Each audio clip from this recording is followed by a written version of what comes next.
Victoria MP Denise Savoie will be leaving big shoes to fill at the end of next week, and there is already speculation as to who will step into them. Savoie announced yesterday she is stepping down for health reasons, leaving many in the city saddened and shocked. Political analysts say this could be the chance for a newcomer to enter the political ring in a safe NDP seat, or possibly for an old foe to take a second run at the riding.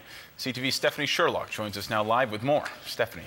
Joe, Denise Savoie has many supporters, and most say it's too soon to even think about what might happen in a by-election. Some politicos say that regardless of who the NDP puts up, the seat in Victoria is a lock. Others say local issues could rise up, propelling a different party to the top. I want to thank them for re-electing me 3 times. Poignant words to her constituents. It's been a privilege to serve them. Stepping down from her position as MP and Deputy Speaker of the House in Ottawa to focus on her health. I was really quite frankly shocked. Well, I was very surprised and somewhat disappointed. Denise has been a good member. Her sudden departure leaves vacant a seat that most think will stay with the NDP. I think the nomination of the NDP candidate is in effect the election. I think the NDP is almost certain to win the seat. But who will be that shoo-in? There's a whole plethora of names that I think would be acceptable, but how many of them would want to do Ottawa, I don't know. Among the possible successors, Victoria Mayor Dean Fortin, NDP MLA Rob Fleming, City Councillors Pam Madoff and Marianne Alto, and some suggest maybe Carol James. Carol James, of course, was the leader of the NDP provincially and was ousted. She might want a way out.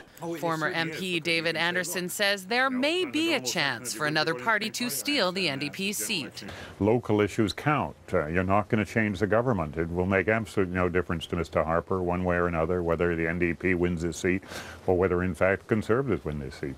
He says supporting the Enbridge pipeline will effectively kill a Tory candidate, and adds that sewage treatment, still a hot-button issue in Victoria, could be a deal-breaker for the NDP. And it seems to me that this is where a Liberal candidate could have a major opportunity to move forward, or a Green candidate.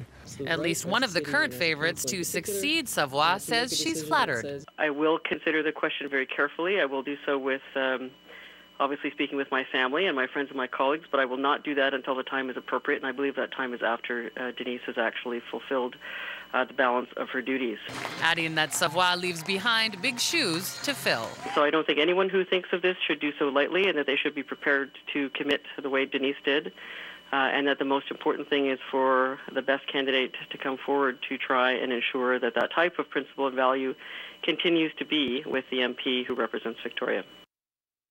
Savoie officially steps down at the end of the month. She has said she will campaign on behalf of whoever the NDP decides to put up, and we can likely expect that speculation on who each party will select to run will continue right up until that by-election is called. Joe?